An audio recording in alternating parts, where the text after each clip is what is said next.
Di sini saya akan menjelaskan apa itu definisi dari tunanetra. Seseorang yang memiliki hambatan penglihatan biasa dikenal dengan sebutan tunanetra.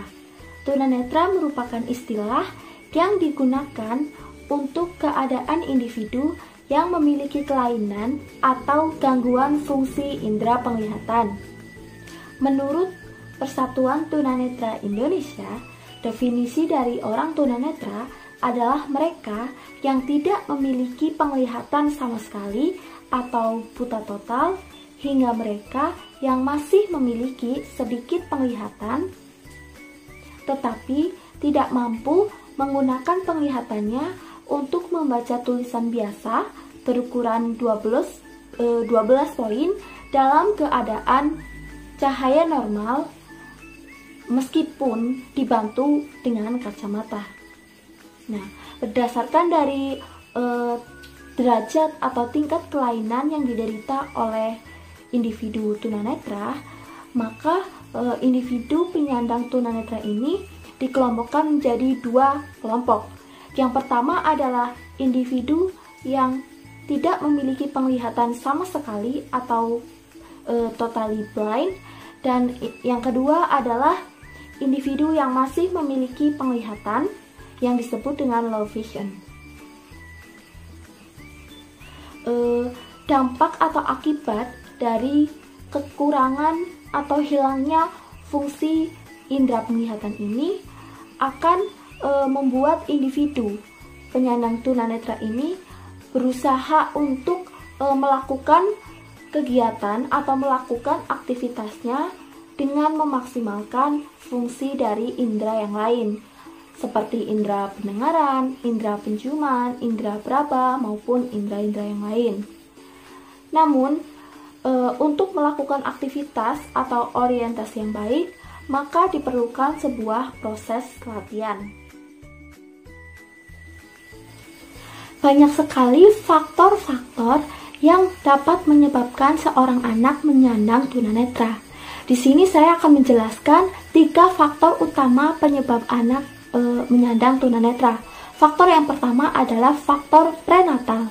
Faktor yang kedua adalah faktor natal, dan faktor yang ketiga adalah faktor postnatal. Seperti yang sudah kita ketahui bahwa prenatal merupakan masa di mana anak itu belum dilahirkan atau masa ketika anak masih di dalam kandungan. Faktor prenatal ini sangat erat kaitannya dengan riwayat orang tua maupun keturunan. Jadi faktor prenatal yang pertama adalah keturunan, karena pernikahan yang dilakukan dengan sesama tunanetra dapat menghasilkan keturunan yang sama, yaitu anak tunanetra. Kemudian faktor yang kedua adalah pertumbuhan anak di dalam kandungan. Itu bisa disebabkan oleh ganggan pada saat ibu sedang hamil, kemudian infeksi atau luka yang disebabkan karena penyakit rubella maupun cacar, kemudian infeksi penyakit tahunan seperti TBC, kemudian ada kekurangan vitamin tertentu. Faktor yang kedua adalah faktor natal. Natal merupakan masa di mana bayi itu dilahirkan. Jadi, ketunanetraan seorang anak itu dapat disebabkan oleh faktor natal. Misalnya, kerusakan mata atau saraf mata pada saat proses persalinan karena diakibatkan oleh benturan benda keras. Kemudian yang kedua adalah pada saat proses persalinan, si ibu ini mengalami penyakit gonore, yang mana baksil dari gonore itu menular kepada bayi, yang menyebabkan bayi itu sakit dan akhirnya hilanglah daya penglihatannya. Faktor yang ketiga adalah postnatal. Seperti yang sudah kita ketahui bahwa postnatal merupakan masa di mana anak itu telah dilahirkan. Jadi faktor postnatal ini menjelaskan tentang penyebab ketunanetraan pada anak pada masa perkembangannya. Nah, yang pertama yaitu dapat disebabkan karena penyakit mata yang menyebabkan ketunanetraan. Contohnya seperti katarak, trachoma, dan lain-lain. Kemudian faktor yang menyebabkan kerusakan mata yang kedua adalah kecelakaan. Bisa karena kecelakaan kendaraan maupun kecelakaan yang lain. Kemudian juga misalnya terkena atau masuknya benda tajam maupun benda kasar, keras ke dalam mata. Kemudian tersiram oleh cairan kimia yang berbahaya.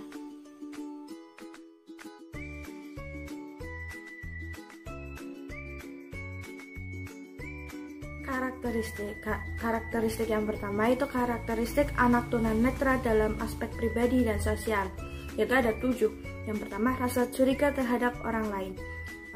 Tidak berfungsinya indera penglihatan berpengaruh terhadap penerimaan informasi visual saat berkomunikasi dan berinteraksi. Seorang anak tunanetra tidak memahami ekspresi wajah dari teman bicaranya atau hanya dapat melalui suara saja. Hal ini mempengaruhi saat teman bicaranya berbicara dengan orang lain secara berbisik-bisik atau kurang jelas, sehingga dapat mengakibatkan hilangnya rasa aman dan cepat curiga terhadap orang lain. Yang kedua, perasaan mudah tersinggung. Perasaan mudah tersinggung juga dipengaruhi oleh keterbatasan yang ia peroleh melalui auditory atau pendengaran. Bercanda dan saling membicarakan agar saat berinteraksi dapat membuat anak tunanetra tersinggung. Perasaan mudah tersinggung juga perlu diatasi dengan memperkenalkan anak tunanetra dengan lingkungan sekitar. Hal ini untuk memberikan pemahaman bahwa setiap orang memiliki karakteristik dalam bersikap, bertutur kata, dan cara berteman. Hal tersebut bila diajak bercanda, anak tunanetra dapat mengikuti tanpa ada perasaan tersinggung bila saatnya yang dibicarakan. Verbalisme, pengalaman dan pengetahuan anak tunanetra pada konsep abstrak mengalami keterbatasan. Anak tunanetra yang mengalami keterbatasan dalam pengalaman dan pengetahuan konsep abstrak akan memiliki verbalisme, sehingga pemahaman anak tunanetra hanya berdasarkan kata-kata saja pada konsep abstrak yang sulit dibuat media konkret yang dapat menyerupai. Yang keempat, perasaan rendah diri. Keterbatasan yang dimiliki anak tunanetra berimplikasi pada konsep dirinya. Implikasi keterbatasan penglihatan yaitu perasaan rendah diri untuk bergaul dan berkompetisi dengan orang lain. Hal ini disebabkan bahwa penglihatan memiliki pengaruh yang cukup besar dalam memperoleh informasi. Perasaan rendah diri dalam bergaul, terutama dengan anak awas. Perasaan tersebut akan sangat dirasakan apabila teman sepermainannya menolak untuk bermain bersama. Yang kelima, adatan. Adatan merupakan upaya rangsangan bagi anak tunanetra melalui indera non-visual. Bentuk adatan tersebut misalnya gerakan mengayunkan badan ke depan, ke belakang, selisih berganti, gerakan menggerakkan kaki saat duduk, menggelengkan kepala, dan lain sebagainya. Adatan dilakukan oleh anak tunanetra sebagai pengganti apabila dalam suatu kondisi anak yang tidak memiliki rangsangan baginya, sedangkan bagi anak awas dapat dilakukan melalui penglihatan dalam mencari informasi di lingkungan sekitar. Yang keenam, suka berfantasi. Implikasi dari keterbatasan penglihatan pada anak tunanetra yaitu suka berfantasi. Hal ini bila dibandingkan dengan anak awas dapat melakukan kegiatan memandang, sekedar melihat-melihat dan mencari informasi saat santai atau saat-saat tertentu. Kegiatan tersebut bisa dapat dilakukan oleh anak tunanetra, sehingga anak tunanetra hanya dapat berfantasi saja. Berpikir kritis. Keterbatasan informasi visual dapat memotivasi anak tunanetra dalam berpikir kritis terhadap suatu permasalahan. Hal ini bila dibandingkan dengan anak awas, di dalam mengatasi permasalahan memiliki banyak informasi dari luar yang dapat mempengaruhi, terutama melalui informasi visual. Anak tunanetra akan memecahkan permasalahan secara fokus dan kritis berdasarkan informasi yang ia peroleh sebelumnya, serta terhindar dari pengaruh visual yang dapat dialami oleh orang. Karakteristik aspek fisik dan aspek perilaku. Aspek fisik dikategorikan menjadi dua kategori. Yang pertama yaitu kategori kurang lihat atau low vision, dan yang kedua yaitu kategori buta total atau totally blind.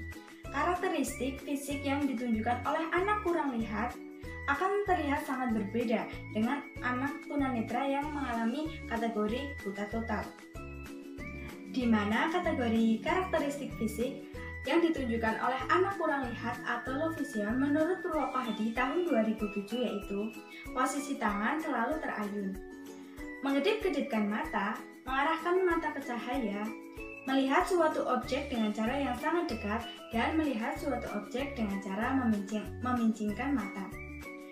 Dengan demikian, anak kurang lihat atau low vision akan terlihat berbeda dengan anak normal pada umumnya. Hal tersebut dilakukan anak dalam rangka untuk merangsang indera penglihatannya yang masih berfungsi walaupun tergolong buruk. Yang kedua yaitu kategori buta total. Menurut Purwoko Hadi tahun 2007, anak yang mengalami buta total akan menunjukkan bola mata yang tidak bisa bergerak, tidak bisa berkedip, tidak bereaksi terhadap cahaya, kepala tunduk, tangan menggantung kaku, badan berbentuk skolosis, dan posisi berdiri tidak tegak. Selanjutnya yaitu aspek perilaku. Aspek perilaku dibagi menjadi dua. Yang pertama, gerakan agak kaku atau kurang fleksibel, dan yang kedua yaitu perilaku stereotip. Yang pertama yaitu gerakan agak kaku atau kurang fleksibel. Biasanya keterbatasan anak tunanetra tidak bebas untuk bergerak seperti anak normal pada umumnya. Biasanya, anak tunanetra akan melakukan gerakan motorik seperti berjalan, berlari, melompat dengan gerakan yang agak kaku atau kurang fleksibel. Yang kedua yaitu perilaku stereotip. Sebagian anak tunanetra biasanya sering mengulang-ulang suatu gerakan tertentu, seperti mengkedip-kedipkan mata atau menggosok-gosokkan mata. Nah, perilaku ini dinamakan sebagai perilaku stereotip. Perkembangan anak tunanetra yaitu dibagi menjadi 4, yaitu perkembangan kognitif, perkembangan motorik, perkembangan emosi, dan perkembangan sosial. Yang pertama yaitu perkembangan kognitif. Dalam hal ini menyebabkan anak tunanetra mengalami atau mendapatkan perlakuan atau perhatian dari luar itu tidak secara utuh. Keterlambatan ini tentunya jauh dengan anak normal lainnya. Perkembangan kognitif ini tidak bisa dikaitkan dengan perkembangan atau kecerdasan IQ, namun bisa dikaitkan dengan indera penglihatan. Yang kedua yaitu ada perkembangan motorik. Perkembangan motorik tentunya pada anak tunanetra mengalami keterlambatan karena perkembangan motorik ini memiliki koordinasi fungsional yang dimilikinya, yaitu neuromuscular system, yaitu sistem saraf dan perkembangan jaringan otot yang dimilikinya dengan perkembangan psikisnya. Yang ketiga yaitu perkembangan emosi. pada waktu anak tunanetra, waktu masih anak-anak, keterlambatan ini biasanya cenderung kepada keterlambatan dalam belajar. Anak tunanetra akan berusaha untuk mencoba meluapkan emosinya, namun biasanya karena anak tunanetra tidak bisa melihat, maka dia tidak bisa melihat keadaan sekitar, sehingga dia tidak bisa mengungkapkan emosinya dengan baik. Yang keempat yaitu ada perkembangan sosial.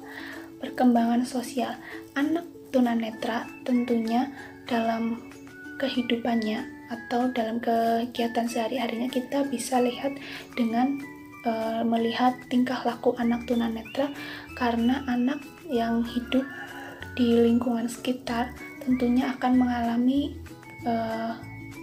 keterlambatan dalam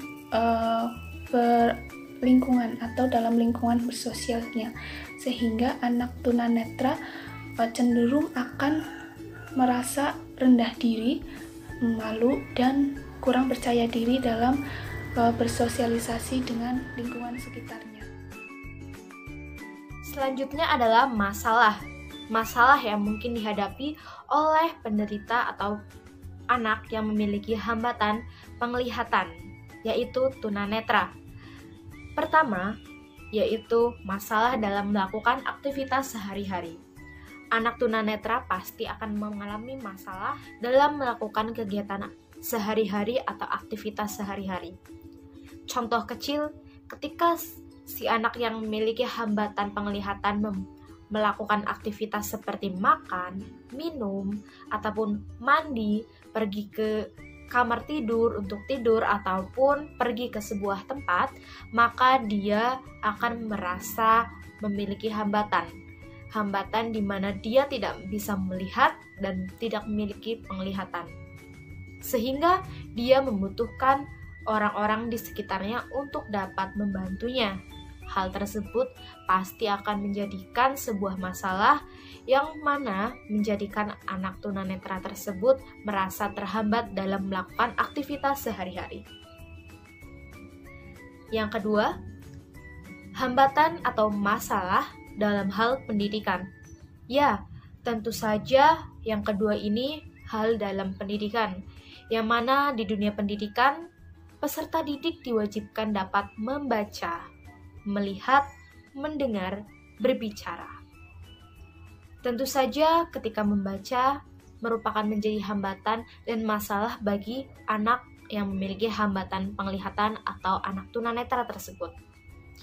Oleh sebab itu, banyak sekolah luar biasa yang memberikan sebuah huruf braille untuk si anak tunanetra tersebut, sehingga dia dapat berlatih untuk membaca. Yang selanjutnya, yang ketiga adalah masalah penyesuaian diri, di mana anak tunanetra ini pasti memerlukan penyesuaian di dalam sebuah lingkungan sekitarnya. Apabila lingkungan sekitarnya tidak bisa mendukung, memberikan support kepada tunanetra tersebut, maka anak tunanetra tersebut pasti akan merasa dirinya tersudutkan, tidak memiliki teman, dan merasa dirinya paling berbeda, serta tidak berguna bagi orang sekitar. Seharusnya anak tunanetra tersebut perlu untuk kita dukung agar memiliki prestasi yang sama dengan teman-teman lainnya, sehingga dia bisa menyesuaikan diri dengan baik di lingkungan sekitar. Selanjutnya adalah masalah dalam penyaluran ke tempat kerja. Ya, menjadi masalah bagi tunanetra dalam dirinya saat ingin disalurkan ke sebuah dunia kerja. Banyak perusahaan yang belum sangat membutuhkan tunanetra untuk bekerja di sebuah perusahaan. Terlebih lagi yang membutuhkan banyak sekali aktivitas untuk melakukan kegiatan dalam melihat ataupun melakukan aktivitas hari-hari. Tentunya hal ini menjadi sebuah masalah untuk tunanetra dalam melakukan pekerjaan. Namun, jangan salah kaprah terlebih dahulu. ada keterampilan yang perlu tunanetra tersebut miliki agar nantinya dia dapat bekerja sesuai dengan passion dia. Nah, setelah itu dia bisa bekerja. Banyak cara yang dapat dilakukan, contohnya mengasah keterampilan atau soft skill mereka sendiri. Tunanetra harus mengasah soft skill mereka guna untuk mendapatkan pekerjaan kelak. Contohnya adalah bermain musik ataupun memainkan alat musik. Lalu bisa dengan menjahit ataupun soft skill tangan lainnya, melukis ataupun bernyanyi yang tanpa membutuhkan penglihatan dalam pekerjaannya. Selanjutnya adalah masalah emosional. Ya, karena banyak sekali masalah-masalah yang mungkin datang kepada tunanetra karena dia memiliki sesuatu yang berbeda dari orang lain, maka dia akan merasa bahwa dirinya sangat berbeda dan menimbulkan rasa emosi pada dirinya sendiri. Hal inilah support yang bisa kita salurkan kepada tunanetra tersebut agar emosinya tidak meluap-luap ketika bertemu dengan orang normal atau orang lain. Nah, selanjutnya saya akan melanjutkan materi berikutnya, yaitu mengenai strategi pembelajaran untuk anak tunanetra. Strategi pembelajaran untuk anak tunanetra terdiri dari 3 macam, yaitu yang pertama strategi individual, yang kedua strategi kooperatif, dan yang ketiga yaitu strategi modifikasi. Pertama yaitu strategi individual. Nah, strategi individual adalah strategi pembelajaran yang mempergunakan suatu program yang disesuaikan dengan perbedaan-perbedaan individu, baik karakteristik kebutuhan maupun kemampuan yang dimiliki secara perseorangan. Nah, strategi individual tersebut yaitu dilakukan dengan perseorangan, di mana guru dapat memberikan pembelajaran kepada anak tunanetra tersebut dengan kemampuan dan kebutuhan anak tersebut. Yang kedua yaitu strategi kooperatif. Nah, strategi kooperatif adalah strategi pembelajaran yang menekankan unsur gotong royong ataupun saling membantu satu sama lain dalam mencapai suatu tujuan pembelajaran. Nah, pada strategi kooperatif, anak tunanetra tersebut itu dituntut untuk dapat bekerja sama dengan anak yang lainnya. Strategi yang kedua yaitu strategi kooperatif. Nah, strategi kooperatif adalah strategi pembelajaran yang menekankan unsur gotong royong ataupun saling membantu satu sama lain dalam mencapai suatu tujuan pembelajaran. Nah, pada strategi kooperatif ini, anak tunanetra tersebut itu dituntut untuk dapat saling membantu satu sama lain, dapat bekerja sama dengan teman yang lainnya. Karena pada strategi ini, anak itu harus saling membantu dalam mencapai tujuan pembelajaran. Contohnya, dalam pembelajaran, anak tersebut itu diminta untuk berkomunikasi secara langsung dengan anak yang lainnya, sehingga pada strategi ini terbentuklah bahasa anak. Dan yang ketiga yaitu strategi modifikasi. Strategi modifikasi adalah strategi pembelajaran yang bertujuan untuk merubah perilaku siswa ke arah yang lebih positif, lebih baik, melalui pembiasaan, serta membantunya untuk lebih produktif sehingga menjadi anak yang lebih mandiri. Nah, strategi modifikasi ini itu sangatlah tepat jika diterapkan dalam meningkatkan kemampuan keterampilan sosial anak tunanetra. Penggunaan media pembelajaran yang tidak sesuai mengakibatkan materi tidak dapat tersampaikan dengan sempurna. Pemilihan media pembelajaran juga harus memperhatikan kondisi siswanya sebagai subjek pembelajaran. Pemilihan media pembelajaran juga seyogianya harus memperhatikan kondisi siswanya. Siswa tunanetra berbeda kondisinya dengan siswa tunarungu maupun siswa normal lainnya. Karena siswa tunanetra memiliki keterbatasan dalam indera penglihatan, maka media pembelajaran yang digunakan menekankan pada indera pendengaran dan indera peraba. Agar proses pembelajaran bagi anak tunanetra tidak terhambat dan berjalan dengan efektif, maka diperlukan alat penunjang bagi anak tunanetra untuk mendapatkan informasi dalam keterampilan bahasa. Yang pertama yaitu komputer berbicara. Komputer berbicara adalah komputer dengan program JAWS, yaitu komputer ini memiliki aplikasi pembaca layar yang disebut dengan JAWS. Cara kerja aplikasi pembaca layar ini yaitu komputer menerangkan tampilan yang ada di layar monitor dengan suara. Mulai dari semua program yang tersedia, serta menginformasikan di mana letak kursor dan menerangkan tulisan yang ada di layar monitor, baik kata per kata maupun huruf demi huruf. Komputer ini memudahkan penyandang tunanetra untuk mendapatkan informasi dari internet maupun ketika menulis suatu informasi atau materi. Yang kedua yaitu huruf Braille.